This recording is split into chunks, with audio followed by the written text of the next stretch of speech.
Good morning, you bad, beautiful bitches. It is Wednesday morning. Prepare to pop, lock, and drop it. Maybe get Buck in here with Jake Shore. Greatest DJ on earth. We don't know. Sit back, relax. This is No Reflectors.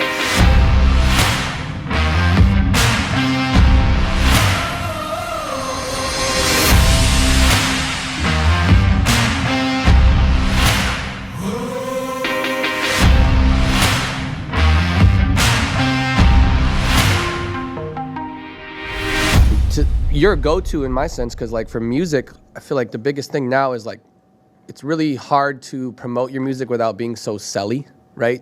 And No pun intended. yeah. That was unbelievable. Oh, is that what this is called? So yeah, I'm an equity partner in a company called Selly. Perfect. So you used that perfectly. That There you was go. unbelievable. Boom. Unplanned. That was unbelievable. I'm acing it already. Wow. Yeah, so and like for me, I've realized with having a girlfriend and that being content in general is like I feel like it's easiest to make content when you're just filming your real life, documenting stuff that you're actually going through, because one, it's like low lift and you don't feel like you have to overproduce stuff, but then at the same time it's relatable, and I think that's something that sticks out so much, and you've probably heard that time and time again. Your shit is just so relatable, man. Hell and yeah, like thank you. For me being an artist too, I've realized like some of my biggest videos that have gone viral, like one recently I did a Jack Harlow remix, and it was just me and my girl dancing in the kitchen. Yep. Like I was just cooking, making music, my laptop like I usually am on the counter right there, and with the headphones on. I took my headphones off, she's behind me doing the dishes, and we staged it a little bit and got it. I was like, yo, when this hits, you're gonna do your dance thing, whatever. And dude, it just takes off. Yep. And I think what you're doing is you're just capturing what everybody goes through, but you've also now you built series out with it too, and I guess the original reason why we brought this up is just our relationships, like we put them out there often, and like, but we also like it's so different being a person who's constantly pushing content or who's leading that life, but then still having to go try and get married and propose and do all the normal stuff. Like right now I'm in the position, it's funny, I showed my girlfriend my goals of 2024, right? A couple days ago when we were sat down one day and just hashed those out. I think it was New Year's Day. And she revealed like her whole, she had her whole vision board and whatnot. The girls are like all into the vision boards. I'm more like still like write it down on a list type of thing for now. So I showed her my list. She showed me hers. I'm like, yeah, that's awesome, babe. Like, I see this for you. Like, I love that you're envisioning it. And, like, I showed her my list. And on the top, it's just all big caps, get engaged. And she, like, kind of freaked out. Like, I've been talking about it, but she's like, you really wrote that down? I was like, yes. Yeah, I think, so, I know so. I just don't know exactly how it's all going to happen. How long you guys been together? 3 years. Hell yeah. Well, it'll be 3 years in July. So, which still, like, blows my mind. And I think for me personally, dude, I've never really lasted past like 2.5 years with a girl. I think right now I'm in, because of those relationships and also where I'm at just with my alcohol intake and just where I'm at in my career, all those factors have made it seem so seamless with this one. She's also an amazing girl. And she's she's super supportive, and yeah, man, it's just been seamless. So those 3 years have gone by. Like, I'm still like, damn, I've known you for 3 years already. That's crazy. Does she make content as well? I've been pushing her into, not by pushing her, I mean encouraging her to get into it. And I think she is, like, that's definitely a focus of this year for her. Last year was a big learning year for her. Just moving to Boston with me, that was a big leap. We had never lived together prior to that. We were both living at home, kind of saving, trying to figure it out. And I don't want to ever put too much pressure on her, but it's like, probably like you too, you just see the potential, right? I don't know what your fiance or wife now, right? You're married. So your wife's, background was in content, but I never really even had a background in content. I just always have been like kind of pushing myself out there. You'd be surprised on what they can do, right? And based on what I just looked at as I did a little homework, your wife's golden with it. Like, she understands the assignment, and maybe she's even doing her own thing now, When we first met, it's funny. We met 3 years ago, and I had no following of any kind. Working a day job, wasn't doing content full time at all. And then we meet. I start posting 10 times. Literally, first year was 10 times a day. That's what I tell everyone. Like, it's a scale game. It's crazy. Especially to grow, grow. Yeah, I've been there. I still do that. I still go off the rails sometimes, and I'm just like, I have to. TikTok, I would say like, yeah, anything sub, like I always say like, when you post, it's like building a house and you need to lay the concrete first. Yeah. And if you want a big house, well, it's a lot of concrete. Oh, yeah. So you got to, anything sub like 500,000 is posting every day, minimum 3 times a day for sure. Yeah. But on her side, she hated the camera. Hated. Yeah. And so I never said to her, I never once was like, hey, you should get into content or you know, check out what I'm doing. It literally happened subconsciously. Yeah. Just happened, right? Like, so it's like, yeah, like that's the best way though. Total, like you are the sum of the 5 people you hang out with the most. Yeah, yeah. You know what I mean? And us hanging out every day through those 3 years, us getting engaged, you know, shortly after that, us now married. It's crazy to see just in 3 years, like she has, totally separate from me. It's nothing I did. She's got her own agency. Love she's that. with, you know what I mean? She does her own deals. Yeah. She has her own legal team. Like there's nothing, and I didn't set any of that in place. Okay. You know what I mean? Like, yeah, I mean, this is what I mean, outside of just wanting to kick it with you, man, you are somebody that I feel like I'm looking up towards, you know, and just because I want to navigate that too, because I see the potential in her, but I also don't want to be like, you should do this and push it, because then I feel like nobody really did that to me. It has to come from within. And if anything goes sour with anything, like if someone told you, if you know, my dad, for example, was like, you should be a gym teacher. Well, if I did that and became a gym teacher, I'd always be spiteful at dad, being like, God, you got me into this situation. Right. Same for her. If she was like, oh, you made me post content. I don't want to be out here like this. And right. now look at, because they're the crazy, especially with us and girls, I get very little hate for the internet. Like it's almost minute hate. Good. Yeah. And then on the occasional few comments, I'll agree with the person. Oh, it's the best. I'll be like, dude, that is hilarious. I made a whole like clip about that, like how you deal with haters, because especially in the music space, like I think that's for a lot of musicians and artists, DJs, producers.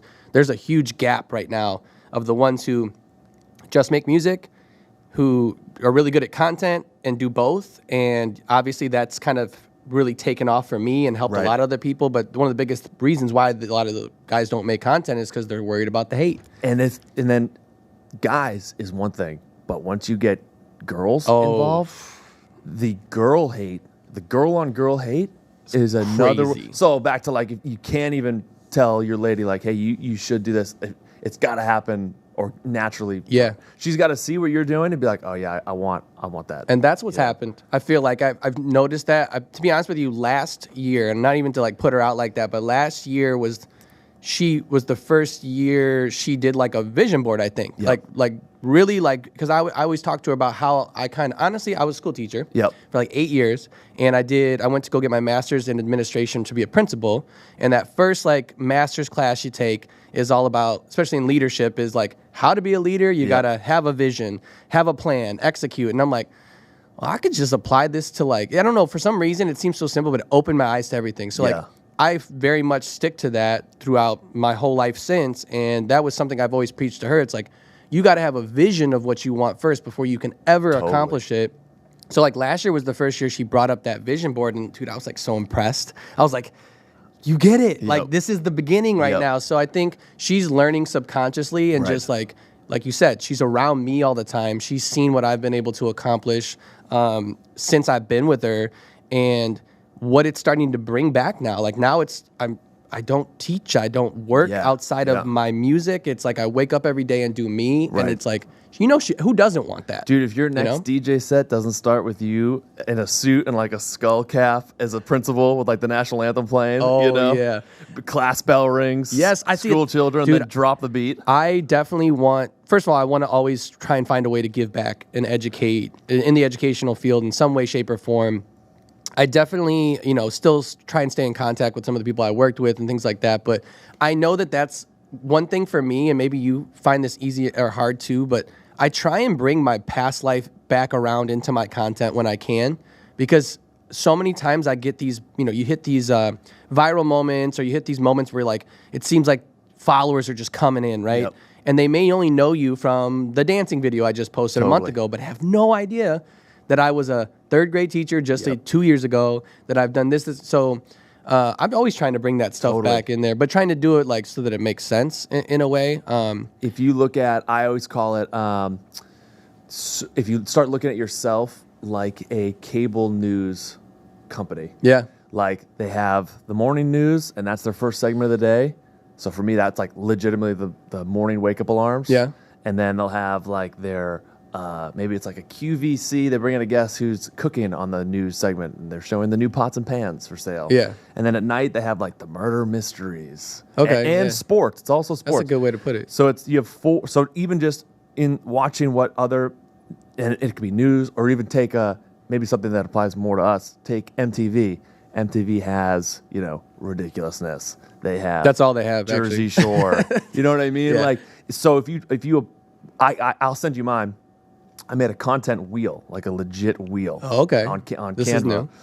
And it literally looks like it's like an animated pie chart, basically, and it has the 8 to 11 different pieces of Pillars, the pie that I do. So if I am ever in like even right now, I have. If I'm ever in like a content low, We're getting the juice right now, people. We're getting the juice. I'll go back. So like even in drafts, I have 781 drafts. Oh yeah. Fully ready to go. Fully edited with captions already on there. And you could just fire away if you're having a Yeah, day. like if exactly you're not feeling like posting anything like or being creative, like the drafts are already there. Ready to go. Fully edited, have not been released, and that's 781. And it's because I'll go back to that wheel and I'll say, okay, I just posted an accent video. Maybe I just posted a flip life video. Maybe it was the morning alarms. Maybe it was relationships. Maybe it's me doing the kid. Where we're in a public space. I was like, we should have kids. Yeah. Like, what? It's like, so good. Blend it with something else. So back to like you're doing your vision boards, like content's the same. For you to find and maybe for you, it's like one post. So maybe it's like Monday, Wednesday, Friday is music. Monday afternoon, Wednesday afternoon, Friday afternoon is my past life. Mm-hmm. And then Tuesday, Thursday, we fill it with something completely different. Like maybe you like going thrift shopping, and it's you literally. We were just wearing these. Like maybe it's you literally wearing these shades. Those are sick. Recording, as you're just literally rifling through. Yeah, so it's funny. I love hearing this, and I'm from a teacher background, right? So every month or so we go through that professional development where somebody comes into the school or whatever. So this is always huge for me. I think so many people forget about this. Like, no matter how successful you are, like you got to tap in with people like yourself that are doing similar things because you're always going to find out new stuff. I guess I do somewhat similar, but I still haven't found like that like concrete process. Right. And I love that. I love hearing it more as like a pie chart versus like a calendar. Like calendars freak me out, and I just don't like. Same way. I don't like doing that. No. Like I like knowing my pillars and knowing like okay, and I like what you also said about how maybe you pick which days go with which parts of that pie chart because going back to the idea like you're a cable news network or TV network, that's how people are. They even though that's kind of the old way, like the cable's not a huge thing anymore, right? But people still like to digest. They almost like to know what's coming, but not. It's still unpredictable, but they like to have kind of a schedule. Or like that's your setup back to you being a teacher. Like when I'm in high school, it's Monday, Wednesday, Friday are block days. A bit longer classes, and I got science in the morning and math and gym, and then Tuesday, Thursday are the 45-minute classes. Yeah. Like it's the same whether it's cable news or it's the classroom schedule. Like that pattern it's already in our DNA. Yeah, it is, and it works for us too. It just makes things easier workflow wise, so that you're not stressing out. You're not because I think for me, what about you with the New Year's? Like I think New Year's for me. I post that recap or I post that the New Year's stuff, and like I've had a great year. Yeah, I had a really great year, and I'm so proud of everything that I was able to accomplish this year. But in a sense, I'm also like, oh wow, can I do this again? Or do it more? Yeah. How do you kind of go about like hitting off the new year with content wise? I don't know. I think I've found that I do sometimes go up and down with content, and I'm sure you do too. It's just like either the burnout or feeling like, but. What is New Year's for you? Is it an exciting time? Is it a time where it's like it's kind of stressful? Because I know it stresses me out a little bit. It's funny. Your probably saying that because the New Year's for nightlife is huge. Yeah. It's the Super Bowl. Yeah. You know? Yes. Yeah. Biggest nights out. Even price-wise, bottles and tables are like 10x what they normally would be on like a regular Thursday, Friday, Saturday. The New Year's for me is weird. Like, it sounds a little anticlimactic, but for me, I literally, we have a year-end review. So I sit down with my agency and we'll have a year-end review and we'll go through everything that went well, everything that went bad. But for me, it's like it's the 13th month. Like, I don't start it as like, oh shit, whole 2024. It's just, I hate being like that. You know, because like there's probably 6 to 8 projects we started end of 2023 that we're now really in the weeds with for 2024. Yeah. So my brain hasn't even begun to be like, oh shit, yeah, it's a totally new, you know what I mean? Like, we did have our year-end review, which was yesterday.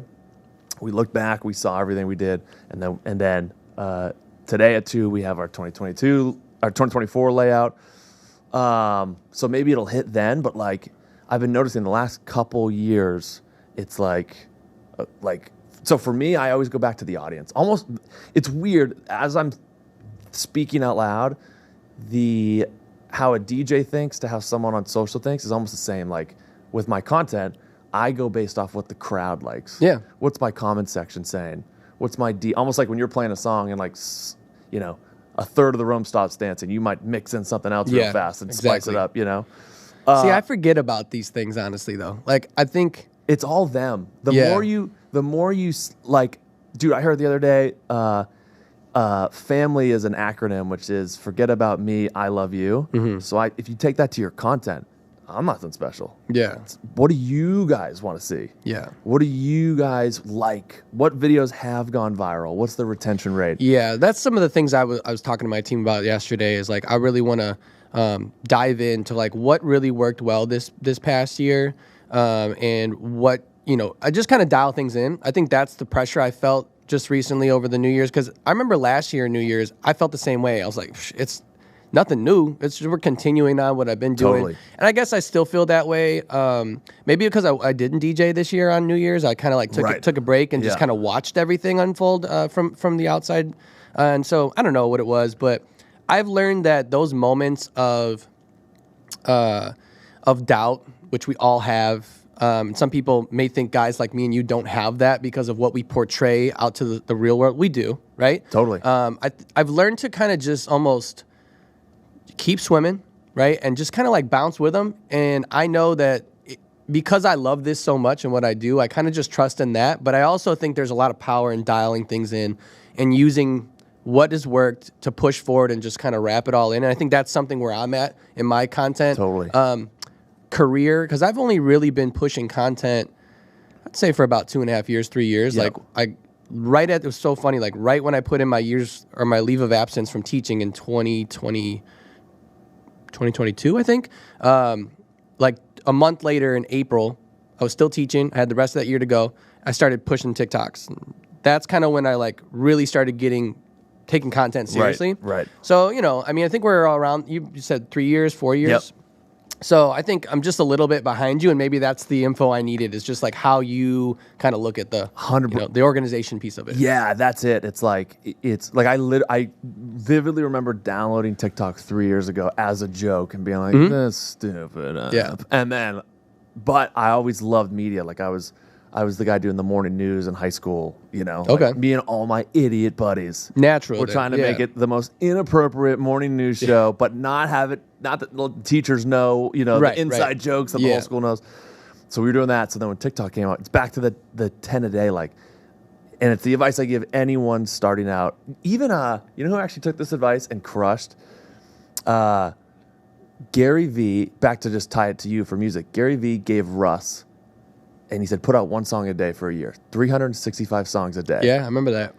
And he fucking exploded. Yeah, he did. It's back to the patterns with schedules. It's no different with content.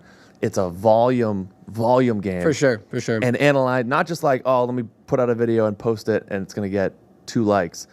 Like, be thoughtful into what your audience wants to see, and what has the retention rates. That's the most important metric whether it's on YouTube, Shorts, or TikTok, is retention rate. Yeah. Click your settings on the video and see where it's a line chart and Right, see yeah, where looking it at dips those. off and why. You know? Yeah, no, that's interesting stuff. And I think too, I like talking about this just because it's what we do, right?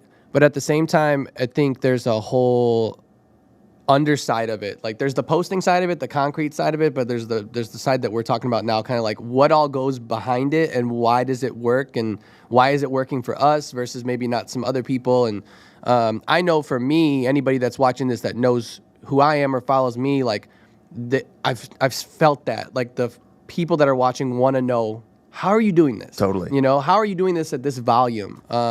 So I think it's always good for us to be able to talk about that so that, you know, we're not gatekeeping the info. 100%. And the biggest unlock is starting to build your team and bring on strategic partners. We just brought this guy Mel on from the Philippines. Okay. Any like high res editing you see of mine, it's not me doing it. It's all anything with pop-ups and graphics and stuff. It's all this guy Mel. How do you feel about that? I think I know it's important to delegate things, but I also feel like sometimes I'm like, I'm the one that needs to do this. I thought the same thing, but it's funny, we were just having this conversation with Mikey V with radio, like you back to what you said earlier. How do I do better than I did in 2023? Yeah. In 2024, it's scaling. Yeah. And if you can't sit there and edit 10 videos a day. Yeah. And then post them. But if you don't do that, you're hindering your growth. Right. No, that's how I feel too. Cause like right now I'm in a spot now where people are expecting music from me. Totally. Like they're expecting big records and I'm blessed to be in that spot, but it's like between music and content, it's difficult, man. It's tough. And then imagine if you brought on one person, and I can even give you Mel's contact. The hack is he's in the Philippines. They're 12 hours ahead of us. Nice. So this episode, actually, the shorts that come from it, there'll be a Dropbox folder. I'll give him access to that folder. So when we go to bed tonight, it'll be noon. If I go to bed at 11, it'll be 11 a.m. his time. He gets a Dropbox folder. Throughout the day, he edits. And then when he goes to bed, he puts them all in a different Dropbox folder. I wake up tomorrow morning, and I have a Dropbox folder of all the shorts. Yeah. And that's I do kind of have a homie of mine that kind of has been helping me out with the organization piece of that, because I found too that sometimes I have so much content. Yeah. And that if I don't do something with it, it becomes almost like a waste, right? But at the same time, I've realized too, especially with DJing, and I'm sure you have 700 plus drafts from maybe a year or 2 years ago. People don't notice when something's from like a year or two ago, unless it's like time specific in the video, or maybe that you mentioned like what day or whatever year it is. So what I've been doing too is like, we'll sit down for like 45 minutes to an hour, whatever long it takes. And I did this like 3 or 4 times now, where we'll take one of the folders from one of my shows and we'll go through it. Gold, that's gold, that's gold, that's crap, probably not going to be able to use that, that's gold, that's gold. We'll pick maybe 5 to 10 videos and then write out 5 to 10 hooks for each video. And like on TikTok, for me, I think of it as like, there's no like that like taboo rule that you can't post more than once a day, right? Like on Instagram, and I don't know, maybe I'm wrong, but I feel like on Instagram it's still like, if you post more than once a day, people are like, yo, something wrong with you? It's still volume on, like, I'm even subject to not posting enough on Instagram. I should, even at today's metrics, at 1.1 million on TikTok, I should be doing minimum 3 a day. On Instagram? On TikTok. On Instagram, I also should be doing probably two a day. Really? And I'm at... And you don't feel like that messes up like your engagement at all? Of course, this is like with the big mix-up. Everyone gets so caught up on... This is back to scaling. It depends on what you want. Some people just want to look like their page is doing well. Like, I had a buddy, I'm on the phone with him last night, posted a video, went crazy viral. He's scared to post again because it's going to push that video down. So when you come on his page, he's going to see the video that has 2 likes versus the one that has like 100,000. Yeah. So it depends on what you want. I want to reach a larger audience. Right. And I know the only way to do that is to continue to post. I look at posting as... So we were just having this talk off air with Mikey V. My wife and I did a mini moon in St. Marin. And on the beach there's this volcano. literally on the horizon. Yeah. It's called Ceiba. Huge volcano. And it's so far out on the horizon, you're like, you can barely make it out, you know? But you see it, it's huge. Yeah, it's probably beautiful, right? And to swim out there, it's going to take forever, each paddle. But if you were to swim out there, it require you to paddle harder and harder. Right. And I look at, well, okay, if my goal is to get to that island, or if my goal is to grow my Instagram, one breaststroke, if you will, is going to be a video posted. Yeah. Get you one more notch closer. But if you do... But if you don't post, if it's been 2 days and you haven't posted, you're just treading water. Right. You're not growing. Right. You know? So if growth is the real thing you're looking at, and then each time if I posted 3 times a day, if I posted 10 like I used to do on TikTok, I'd probably already be a couple million. Like it's to my own detriment, you know? So I guess the question though is like, I understand that on TikTok, 100%. That's what I was getting at. So like, we'll go through that folder, and like I did the other week, we picked out like 5 videos. We wrote 5 hooks for each video, so that comes out to what, 25, like whatever videos that it is. On one day, I'll post that, right? And sure enough, 2 or 3 of the videos hit over 1 million something, right? Yep. So like the volume piece works, but on Instagram, do you feel like it's the same way? Like, I do, because I think what you're probably about to say is when you look at your page, you're looking at it as just on your profile. Yeah. Like this. Like when you come to your page, you always land here. 0 people are consuming your account like this. They're consuming your account like this. And for those listening and not watching, it's people are coming to your page based on what they're seeing in feed. In the feed, right. Not on your page. Like I never understood. That makes sense. I just thought there was still like that rule on Instagram. Like TikTok, I totally know. It's like you just go, just fire away. It's such a volume game. Okay, it's and it's change like, it up then. I will say the one asterisk to that statement is the video on TikTok. So I put it in 2 pools. Instagram, the video needs to be a little more buttoned up. Yeah, look a little nicer, a little more better lighting. Whereas TikTok can be just like raw. Conversationally, TikTok is you out at the club with your boys. Yeah. What's the conversation like? Whereas Instagram, dinner with your in-laws. Okay. How do you act? Right. What are you wearing? You know? What are you saying? True. So like on TikTok, most of my shit is shot POV, one take, no thought, no coming up with hooks. It's just done. It's posted. Okay. But then Instagram, I might tailor that into. Get me the notepad. You know what I mean? Let me start writing this stuff so down. for me, like, and you're a people person too. Like, you know, for me, if I mentally when I go to post a video, I'm like, okay, like the tone and tenor needs to change to match dinner with the in-laws. Yeah. On IG versus TikTok's on just TikTok, wild you and the west. boys. Yeah.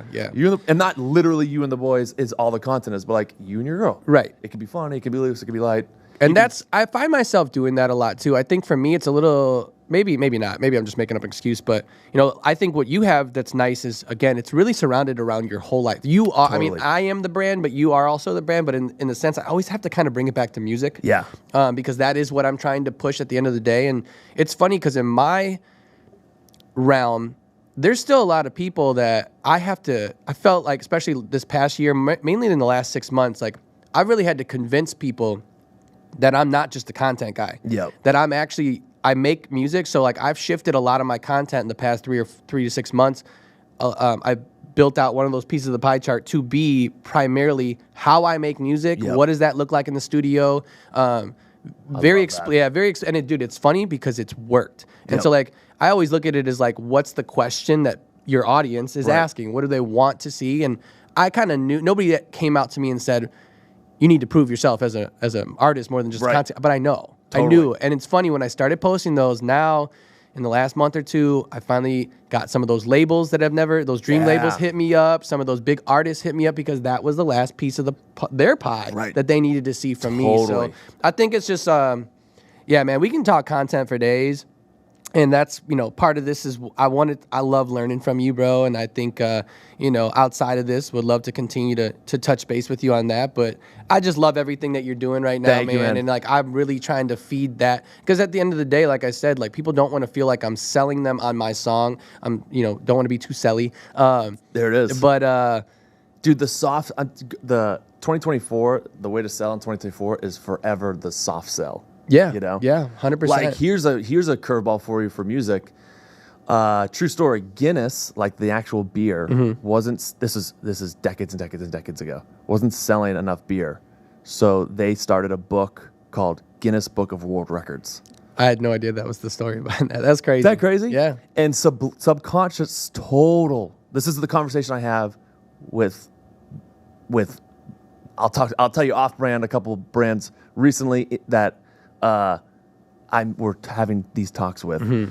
It's the subliminal sell. Yes. 100%. Someone's going to pick up a book titled Guinness Book of World Records. And to a kid, when I first saw that in elementary school, they were the shit. I'm not thinking beer, you know? They were so sick. Yeah, of course. But the kid gets them, and maybe it sits home with their parents, and they're seeing Guinness. And then when they go to the bar, they're like, oh, yeah. Let me get a Guinness. You know? Yeah, I'm breaking records now. It's just there. Like, yeah.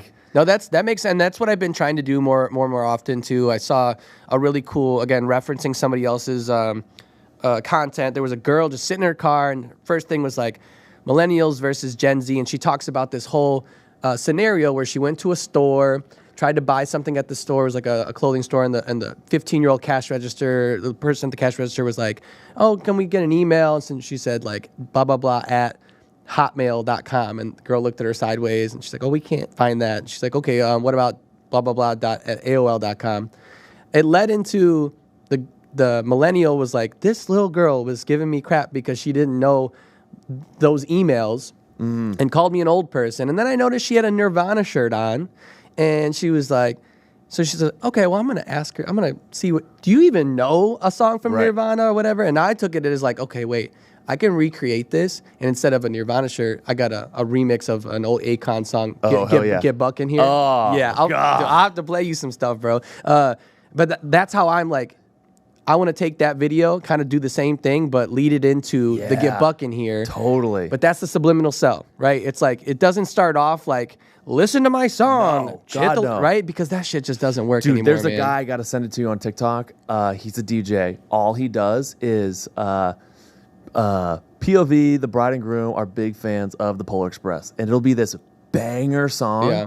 But then it'll be like a Young Thug song. But instead of right where the beat drops and Young Thug's going to come on, it's the conductor from the Polar Express that he's matched the voice into. It's like all aboard, and and the video, and he's playing the characters. He's playing the bride and groom that are like so pumped to see the song. Yeah, and then he's back to him at the DJ booth. But he's so creative. Where like each time the camera cuts back to him, he's starting to look like the conductor. That's hilarious. And by the end of the video, he is Tom Hanks, the conductor. Like, dude, I've been doing more acting like that too. It's crazy. Like, I never thought, and it's funny, I heard this the other day, and maybe you've heard it too. It's like that initial dream that you started out with, you like, in there somewhere, you fall asleep and you end up in another dream that you're like, so like for me, obviously music is the dream. DJing on massive festivals across the world, and I'm getting towards that. I've been able to chip away at that dream for sure.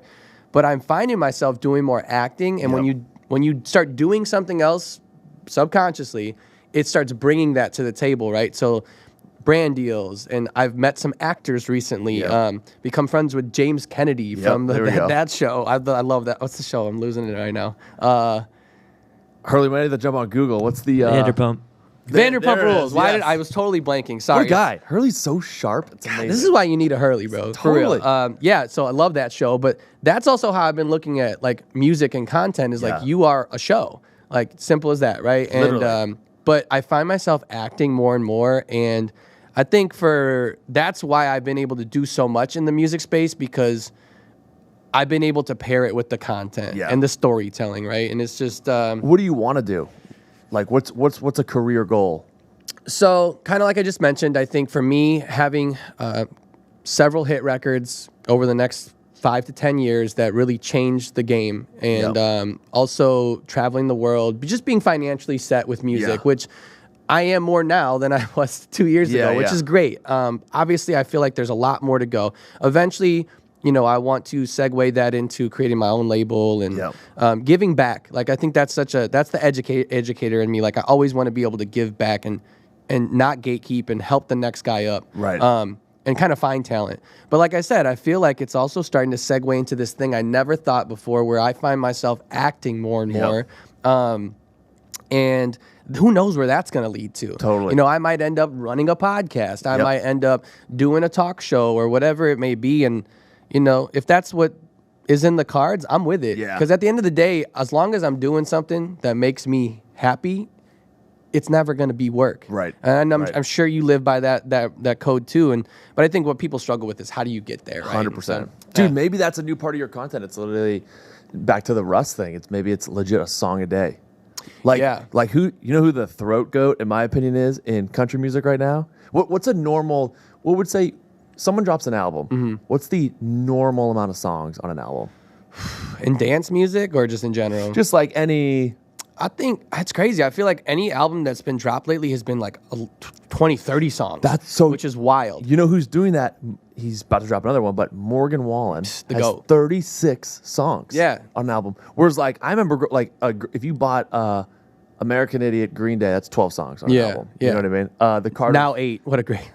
what a great album. The Carter 3, I think, is 12 songs as Another well. GOAT album. You know, like that definitely used to be like industry standard was 12, and now it's 36. Yeah. You know, or 20 in yours. Well, to me though, it's like I look at it as like, why am I going to drop a 36 song album when I can drop a 36 weeks of music?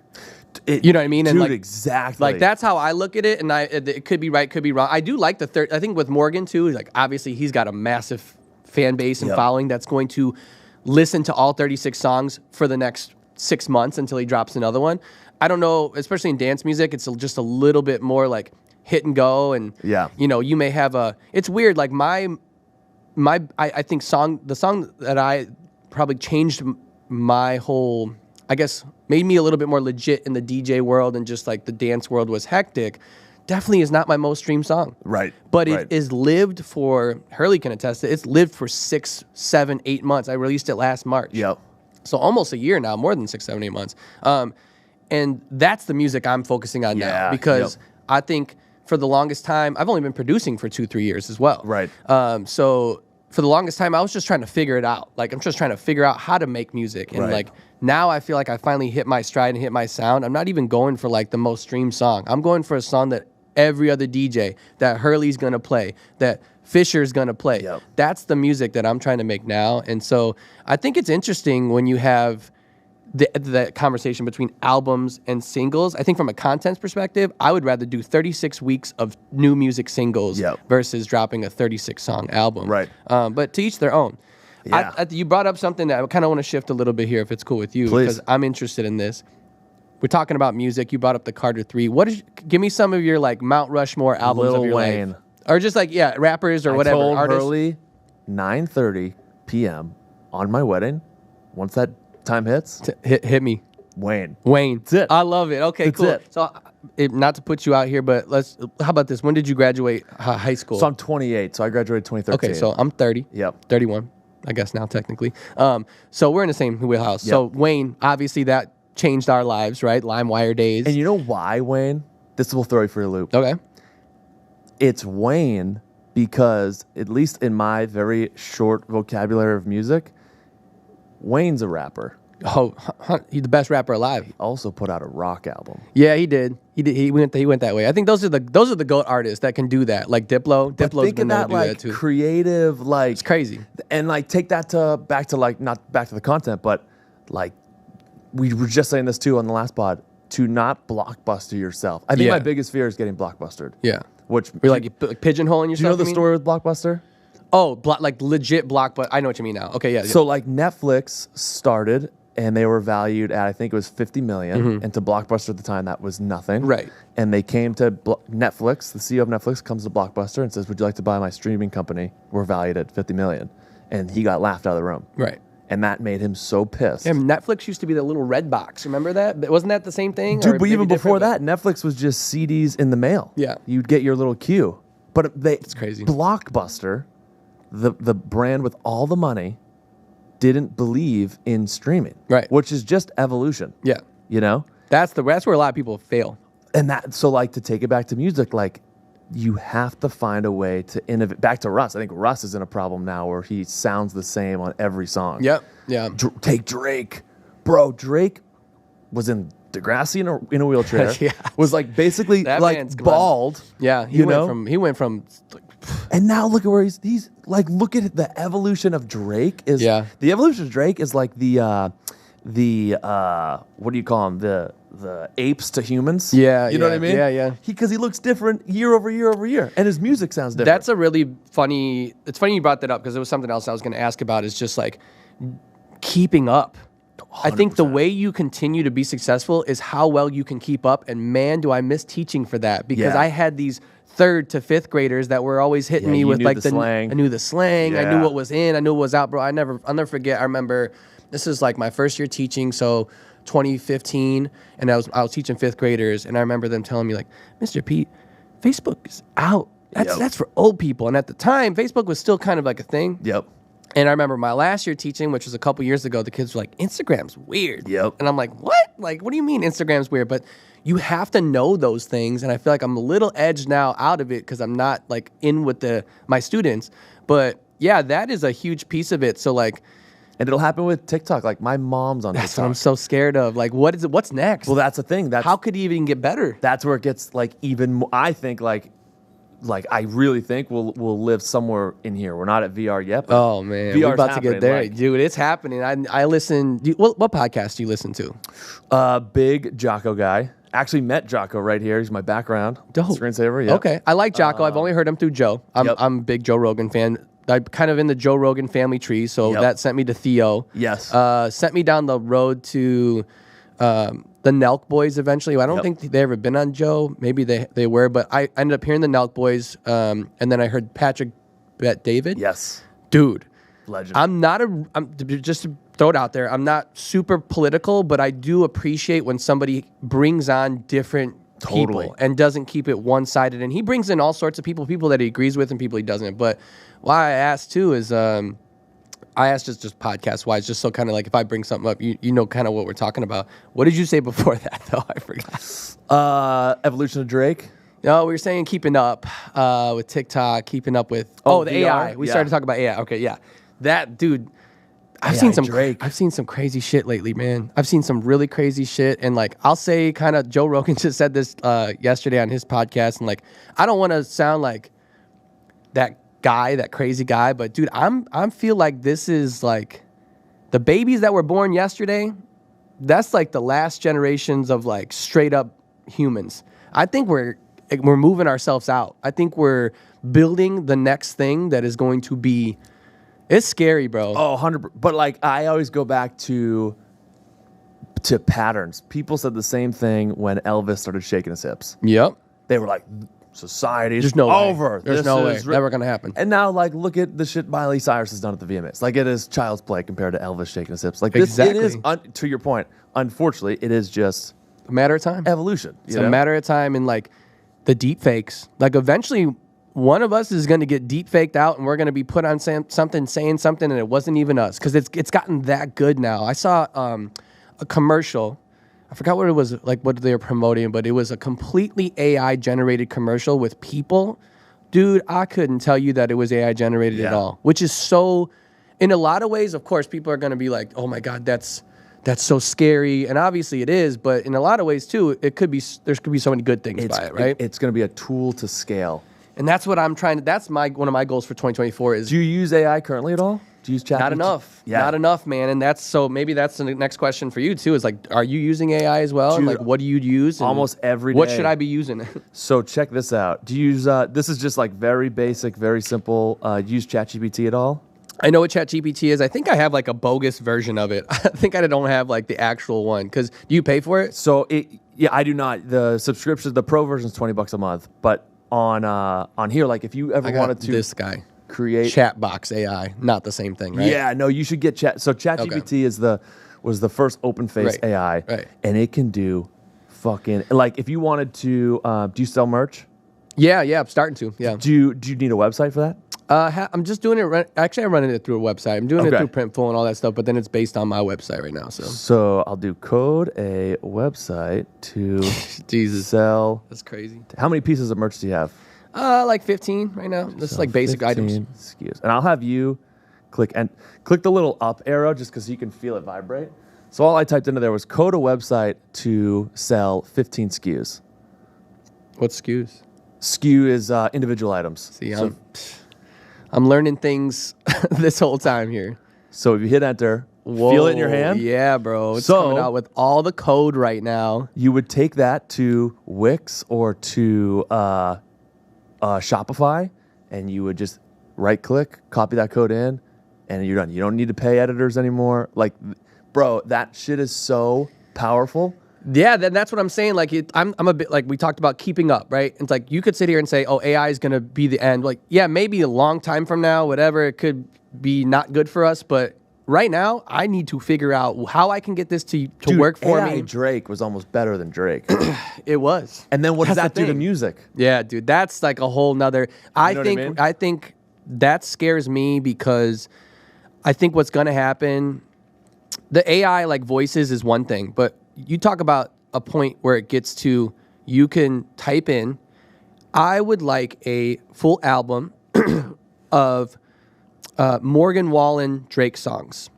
Done. And it gives you 30 fire-ass Morgan Wallen Drake songs that nobody else ever has. Why? Where's the producer anymore? This is back to Blockbuster. You got to Yeah. find a way to innovate. Where's the selling? Like, how are you going to sell that? Why would people go buy or go stream other people's music when you literally, anybody can just speak and make their own? That's scary. Is that crazy? It's crazy because I'm a big proprietor of if you can think about it and you can say it, it probably can happen. It will happen. 100%. That's scary, man. Is that like, and it's here. Like, Yeah, Pandora's not going back in the box. I know. Like, It's AI, I am actually looking forward to when I can type in, because I like '08 Wayne. I can't Love wait 08, till I can just type in. So there's actually a language that when you talk to ChatGPT, yeah. you say basically what you want the goal to be, the Right. outcome to be. The prompts, right? You're talking about? Yes, who you want it to resonate with. So, like for your store, you could be like, make me a website to sell 10 SKUs that appeals to millennials. And then you can go like format that looks like the Barstool Shopify store. Yeah. Enter and it'll code it. That's I can't crazy, wait. man. Imagine with music. I want Lil Wayne auto-tune vocals over house trap beat. Enter. Yeah. And it's fucking. I mean, even to give me inspiration right now, you know, Right. or even to like, I wonder how it could, like, if I like put a track that I've already worked on and like finish this for me type of thing, you know, or like, and like then you start getting into, well, is he really doing this and is he really doing that? But it's like, yeah, I mean, I am. You know what I mean? Like, is an automated car really driving? Yeah, it Right. is. You're Right. just not driving it, you Right. know? So, yeah, it's crazy. Isn't that nuts? It is wild. And like the other thing too is like the evolution of it, going back to that, is like it took us hundreds of millions of years to go from a little atom to Yep. to a podcaster to a Harvard professor. It's taken 2 decades to go, 2-3 decades to go from whatever internet, basic internet, to where we're at now. That scaling and that speed is what's scary. Patrick McDavid said this every 11 months, technology doubles. That's wild. And like, what does that look like? Because I think people can't fathom. They say artificial intelligence. It's not. There's nothing artificial about it.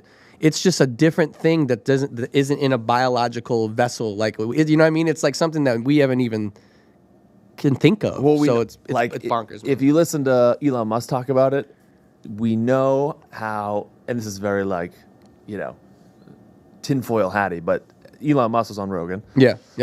and said, we know how this ends. Like, we know it ends just like I Am Legend with Will Smith. Yep. We know the robots kill us. Yeah. So that's here, and we're here with ChatGPT just being released as Yeah. one of the newer features, or Ray-Ban Meta glasses. It's wild, bro. You know what I mean? So how many is it? You know, 1,000 years? Is it 10,000 years? Is it 5 years? You know what I mean? That's why we got to get the bag now. That's why we got to it's go just so now. important to like, and like I always.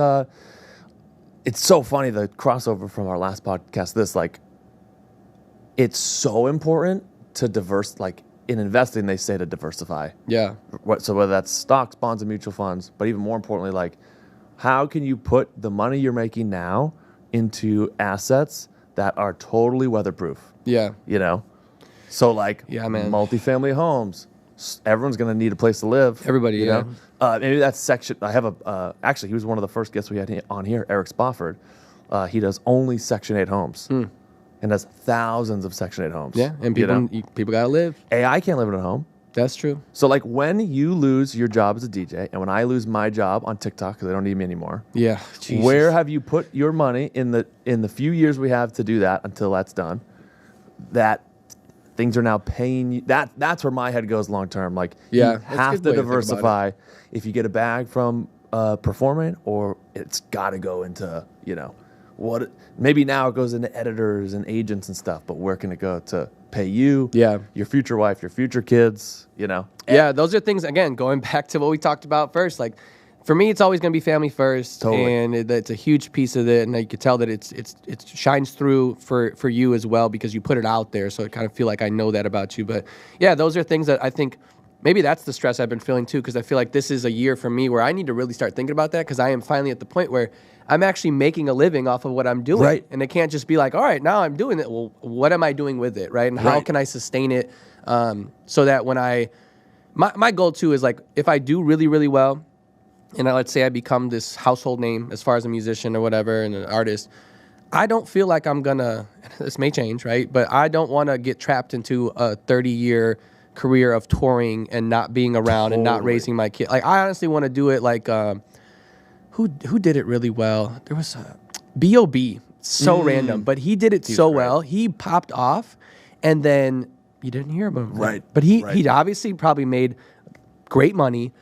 He had a bunch of hits. Yeah. And you never heard from him again. I think there's something cool about that. Yeah, I totally personally. agree. And bringing it back to like content, do you feel like though, as you've grown bigger, depending on what your goal is, do you feel like pulling back a little bit to make people? Because I feel like there's a thing about when you pull back and you go away for a second or you do a little less, it makes people want more. It's kind of like when we do a radius clause when you're playing in a city. Yeah. You don't want to play in that city like a month earlier because it takes away from like the build. Do you feel that about content? I think this is back to like posting a shit ton. I think this is a moment in time for everybody.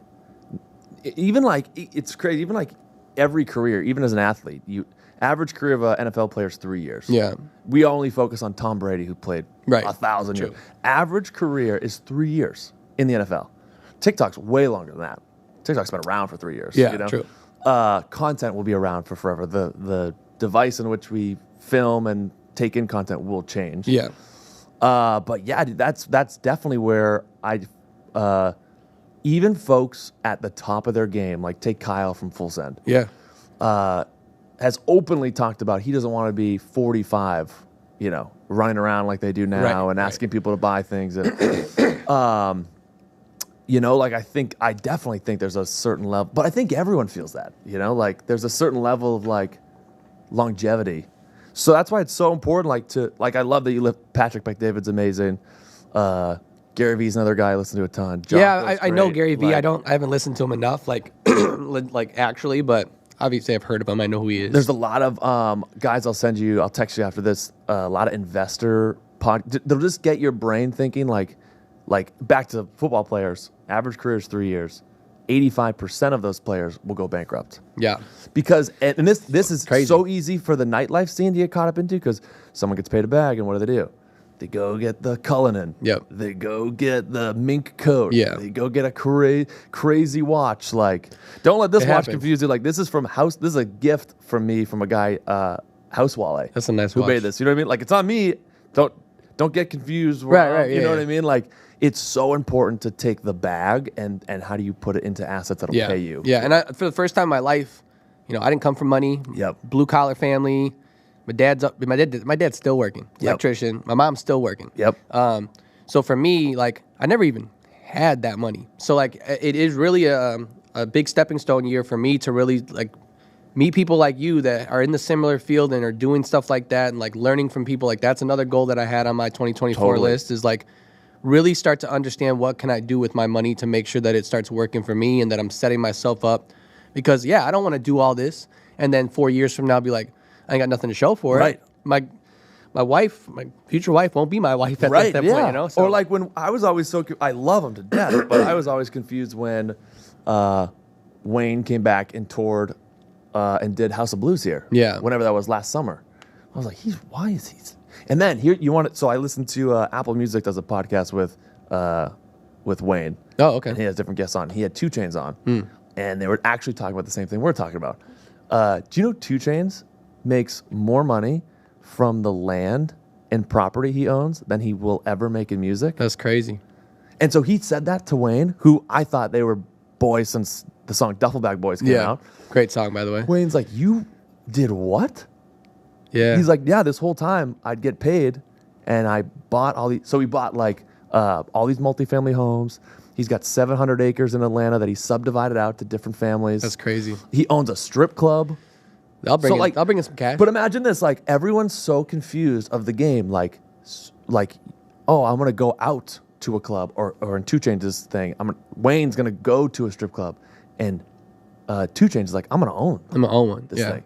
All the money you guys are like that comes back to me. Yeah. Like that's where your brain has to go to be like, okay. And you know who does it even better than 2 Chainz? Rick Ross.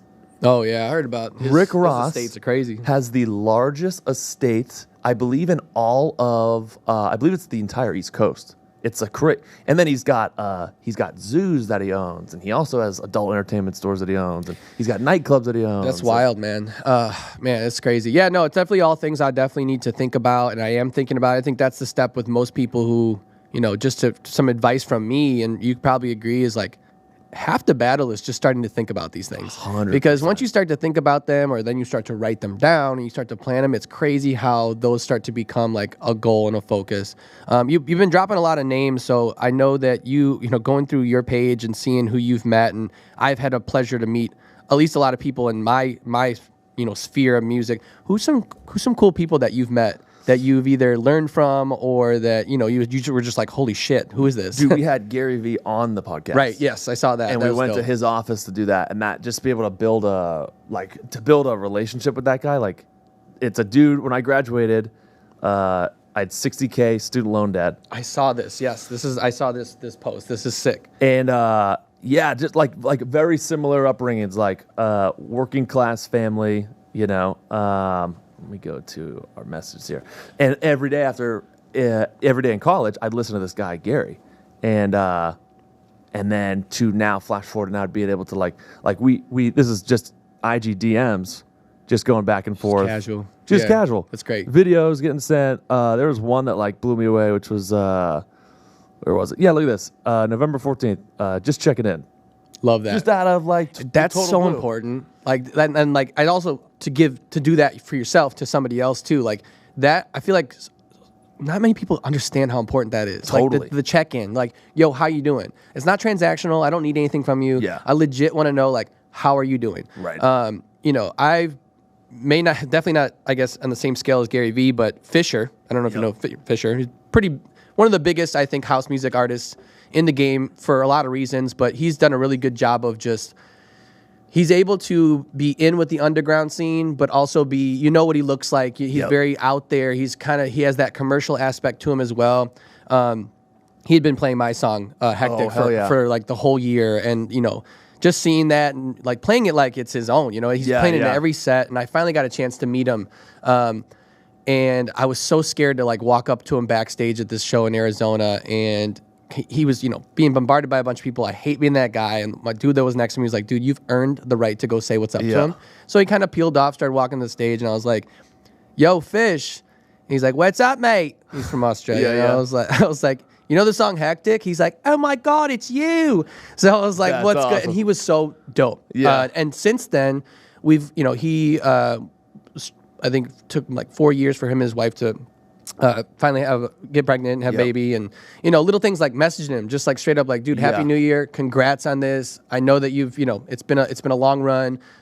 He very responsive. We're back and forth on emails now, and it's like, it's so freaking cool. Yeah, it's so cool that because then you on top of it, it's like, wow, all these things that this guy has to do through his day, all the people that he has, and he still has time to respond to me, because he either sees something in me or just is a dope person. And I think that's so important to do. And it's cool to hear that, a guy like Gary Vee. Dude, it even starts with when you get comments now, respond to each one of the comments. I try my best to do that. Think about, as we're even talking about dudes that are on insane platforms from a follower account. Yeah. They still take the time to reach out.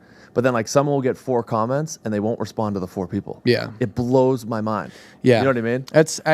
It's hard too, because I feel like as you get bigger, it becomes harder to keep up with that, or you may 100%. lose that. Like, I don't really need to, but I try my best to still do that. I think that's something that both of us have, is the authenticity makes us feel like we're approachable. And I think that's been something that's worked for me a lot. And I know it worked for Fisher, because it was that moment where I was like, wait, I remember this guy. I've seen him for years. Yep. It would shock me if he would have been an asshole. Yeah, you know what yeah. I mean? And so Yeah. I think that's us wearing who we are on our sleeves. Like Gary Vee too seems very approachable. Yep. I think it's so important though too to try and keep up with that, because it shows that you don't think you're bigger than you are. Right. 100%. Shows the type of person you are too, you know? So I think that, and I also heard something the other day, I think it was on Theo Von's. He's like, no matter how big I get, this might not have been Theo Von, so don't quote me on that, but I know it was some podcast I was listening to. He's like, no matter how big you get, one of the best things you can do is go back to the places that got you your start somewhere and just show up. Yep. And just say what's up. I was kind of working for Big Night, as well as being managed by them. I was kind of helping, get some of the TikToks for their venues started and whatnot, and just doing some consulting and whatnot. And I did that for the first 6 months, 7 months I was here. And then recently I've been out of the office, kind of just focusing on music now, which I've been very blessed through Big Night. And I went to the office just yesterday, and the welcome that I got back, such a great place in general, but you can tell people really appreciated me just popping in and saying what's up. I definitely want to do that with my school eventually. Yep. I haven't been back in a year or so. Is there any places that you've been to recently that you kind of got your start, or that you would like to go back to? No, I'm not there yet. There's so much that for me to have a moment, I don't know. There's so much, I'm a very grassroots kind of guy. Yeah. There's been smaller stuff, I spoke at my college and stuff, but no, I'm a big momentum. I love that. I love the American Idol does it. They have hometown week where everyone goes home and does things. I do like that. But no, I think there's back to our audience. It's nothing I'm doing that's special. It's the audience. I feel that in one spot that makes it special. You know what I mean? I feel that. And to have that sort of clarity of just I'm unbelievably approachable at a moment's notice, wherever I may be. There's never I'm too cool for school. I'm always trying to give the best advice possible. Yeah, you have been for sure. I mean, my experience with you has been that so far. So. Yeah, that's. But I think there's maybe once it's funny. We'll actually eventually move back up. I'm from Southern New Hampshire originally. Oh, okay. So we'll eventually we're looking build a home up there and stuff. Yeah, I think eventually I'm gonna move back to Chicago. Yeah, at some point. Chicago's great. It is, man. I think love Chicago. Obviously I'm biased, but best city in the world, especially in the summertime. It's pretty cold right there now. But so last season we partnered with the MLB, so I had to go to every stadium. So cool. Chicago, I think Chicago and Toronto was cool. The stadium was sick, but I really like the Padres, San Diego Padres. Yeah, I haven't gone to the Padres one. I went to really cool I went to San Francisco's. Yes. Which is really dope. Obviously, I made it to Fenway this past summer. I'm not a huge baseball guy, but and I'm honestly more of a Cubs fan than a Sox fan. Just black and white goes with more things. Yeah. It's a little bit harder to wear. But yeah, man, something about Wrigley in the summer, man. It is great. It's crazy. It's a cool city. Yeah, the city too it gets a bad rap, obviously, for the violence and whatnot. But to be honest with you, I lived there almost all my life up until last year. You just gotta know where to go. Yeah, it's and know where not to go, type of thing. And the thing I've noticed too, and it's anything, right? Once you leave somewhere, you really appreciate it. And totally. I've really had a perspective shift of. I mean, I've always loved Chicago, but being away, it's just the people. Yeah. And I love the people here in Boston too. There's a lot of similarities and whatnot, but. Yeah, it's just that vibe. It's just that Midwest vibe. It's just a little bit different. Like I said, a lot of similarities to here in Boston, but it's just something different about it. And man, it makes me, like I said, that's why I want to go back to do things. I just did I've been doing these pop-up DJ sets, which are really popular right now in just the house music scene, because I feel like since the pandemic, people want a little bit more than just going to a club. Right. And so I did a pop-up set at the I forget what park it is. It's a skate park here in Boston. It's got the big graffiti all over it. You may have seen it. By the Zachem? Under the Zachem? Yep. And that was kind of the kickoff one because it was just me and a couple cameras and like a drone, and it did really well on social media. Hell and I was yeah. like, okay, listen to your audience. Let's do another one. So I did one pop-up set at just a liquor store in Chicago. Oh, like hell like yeah. a bodega. It was like 40 people in a liquor store on like I think it was Black Friday, and dude, what a vibe! Like there was no That's pressure sick. to drink. There was no pressure. Yeah. Like it was just people there for the music, and I think we're working on one here Dude, at the end of the love month. that.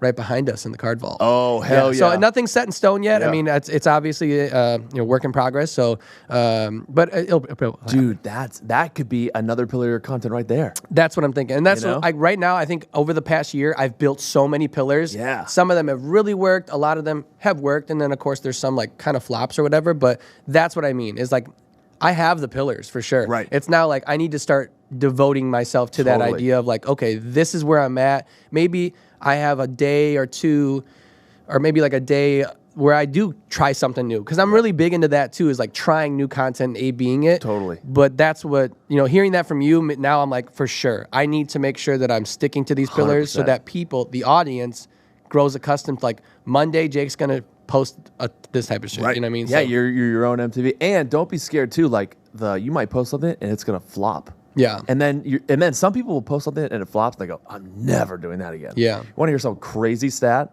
Back to like where I am now, married, all my content's like relationship based.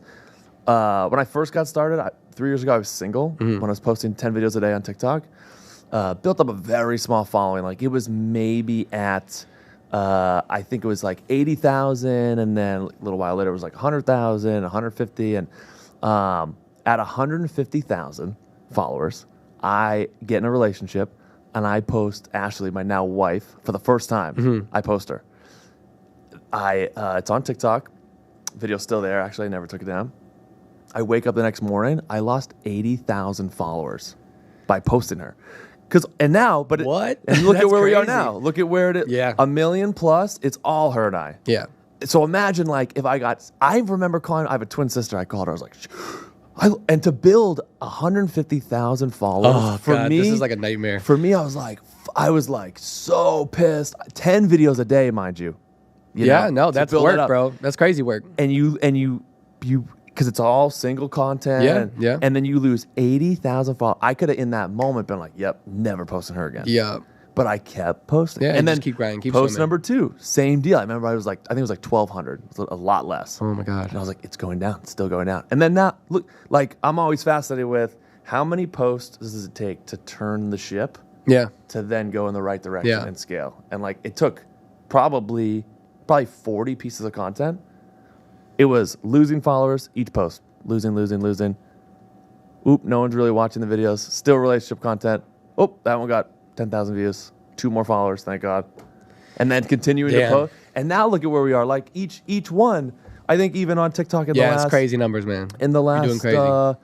like it's back to back very good numbers, and it's all wedding content, like so when Well, kudos to you. Let me say that because I feel like that's one of my worst nightmares, as I just said, of like, dude, like you never want that to happen. And I've been there too. You post something, I was like I posted a Throwback Thursday yesterday. Yeah. I was like, I want to bring back Throwback Thursdays. Didn't do well at all. Yep. And I was sitting there yesterday. I was like, should I just like delete this? But you know what? It's me and my cousin that I've grown Yep. up with. He's my brother. It's me. I can't. And, Right. and what you ended up doing is like, you're with a girl, and then you eventually got married. Like that is, you can't fight that. And I No. think so many people struggle with that idea. Is like, no matter if you are a full-time creator, you're a DJ, you have something to offer, because more times than not, if you're just going to post your real life, so many other people are going through that too. 100%. And there's this one dude who literally I think he just tries coffees like every day and like pairs it with something else. But like, how many people drink coffee every single day? Yep. You're going to tell me that your life is any more exciting than his? Yep. You drink coffee too. It's just about how you kind of formulate it. But I love hearing that. And I think a lot of people will benefit from hearing that too, because that would scare the shit out of me, and I'm glad that you kept going, because look at you now, man. I Yeah. was devastated, bro. So that's Yeah, like when yeah, you I said, can imagine. I got excited when you said you're gonna try new things. Just consciously know when you try new things, the first 10 videos of that new category are gonna maybe whatever you're into outside of music, whatever it is. Yeah. It's gonna flop, but but post 100. Post 100 videos in that new category, Yeah. and then make a decision of like, okay, yeah, no, the 100 flops. No, that's you know? good stuff, man. I mean, it's like I said, I think half of this battle, more than half of the battle with content and just with anything, is that mind game, is that mindset 100%. and the mind game that we all go through that deters us from feeling the confidence, because we have obviously an uber confidence about us. Some people may call it cocky at sometimes, whatever. But you have to be confident at the end of the day. And, you know, I consult with some artists on the Big Night team as well. And one of them I was just talking about, I was like, dude, you got to want to show your shit. Yeah. Like, you got to want to show off a little bit. I mean, at the end of the day, it is a sense of you're showing off or putting on people to your life, but you have to be proud of it. You have to be confident about it. Totally. Otherwise, it's going to bleed through that you're not, and you're shaky, and you're not like, you know. So being that confident piece, it also comes, you need it the most when you hit a low like that, or you're like, oh my God, what did I do? Yeah, it's easier said than done. Totally. And even sure. though that even if folks aren't confident, like that's cool too.